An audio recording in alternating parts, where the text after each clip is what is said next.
ঢাকা উদ্যান নদীর কানে চলে এসেছি সৌন্দর্য উপভোগ করার জন্য। হে গাইস, আসসালামু আলাইকুম, ব্যাক টু ব্যাক মাই হাতের ব্লগ 78। কেমন আছেন আপনারা? আশা করি ভালো আছেন। আলহামদুলিল্লাহ, মহান আল্লাহ পাকের দয়ায় আমরাও ভালো আছি। কারণ যত সুন্দর সুন্দর ব্লগ ভিডিও দেখানোর জন্য আবারও চলে এলাম আপনাদের মাঝে। আশা করি পুরো ভিডিওটা আপনারা দেখবেন। দেখেন, ঢাকা উদ্যান নদীর কানে দেখেন কি সুন্দর ঐতিহ্যবাহী এক মেলায় বসেন। এটাকে দৈনন্দিন মেলা বলতে পারেন আপনারা। বিশেষভাবে সাপ্তাহিক অর্থাৎ শুক্রবার শনিবার এই 2 দিন মেলা মানে জমজমাট অনেক অনেক বেশি হয়ে থাকেন। এই জন্য আমরাও চলে এলাম। হচ্ছে শুক্রবারে এই যে দেখেন এই ভাই দোকানদার সাহেব, ওনার দোকানে এমন কোনো কিছু নাই যে না পাবেন খাবারের, অর্থাৎ চানাচুর থেকে শুরু করে, হ্যাঁ, চাল বাজার থেকে শুরু করে সব কিছু ওনার দোকানে আছেন। হানিফ ভাই, ওই হারুন ভাই আমাদের, এ আছেন মিস্টার সবুজ ভাই আমাদের আরেক ভাই, এ আছেন আমাদের ইমরান ভাই। ওনারা সকলে মিলে আসে যে আরও আমাদের অনেক ভাই ব্রাদার আছে।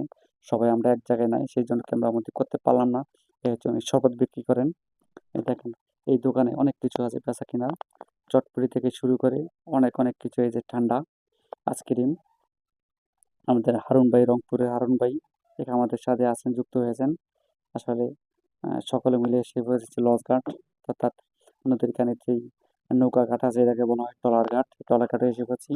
দেখেন হচ্ছে বাদামওয়ালা ভাই বাদাম বিক্রি করতে আসেন, উঠে পড়েছি এক এক করে নৌকার ভিতরে। আমরা এই নৌকা দিয়ে আমরা ওই নদীর ওই পারে অর্থাৎ সিলিকন সিটিতে আমরা যাবো এখন। তাই নদীর ভিতরে চলবে। দেখেন এই যে এই মাছ, খুবই ভয়ঙ্কর মাছ এগুলা। কারণ এই মাছ খাওয়া যাচ্ছে না অনেকে, আমরা এই মাছের জন্য অনেক কোনো মাছ থাকতে পারে না নদীতে। জাল মারলে জাল ভরে ওঠে এই মাছগুলা। যাই হোক, ভিডিওটা কেমন হলো কমেন্টসে জানাবেন। আর আমার চ্যানেলটা যারা সাবস্ক্রাইব করেন পাশে থাকে বেল আইকনে ক্লিক করে আমার চ্যানেলটা সাবস্ক্রাইব করে দিয়ে আরও সুন্দর সুন্দর ব্লগ ভিডিও আপনাদেরকে দেখা যায়, এই জন্য আমাকে সুযোগ করে দিবেন। আরও ভালো ভালো কিছু দিন আপনাদেরকে ইনোভ কিছু দিন নিয়ে আসতে পারি।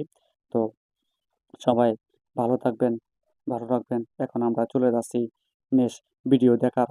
আপনাদের কাছে অনুরোধ হলো, পরে আরেকটা আরও সৌন্দর্য ভিডিও নিয়ে আসবো। এই ভিডিওটা সকলে দেখবেন, উপভোগ করবেন। তো ভালো থাকবেন সবাই, ভালো থাকবেন। আসসালামু আলাইকুম, আল্লাহ হাফেজ।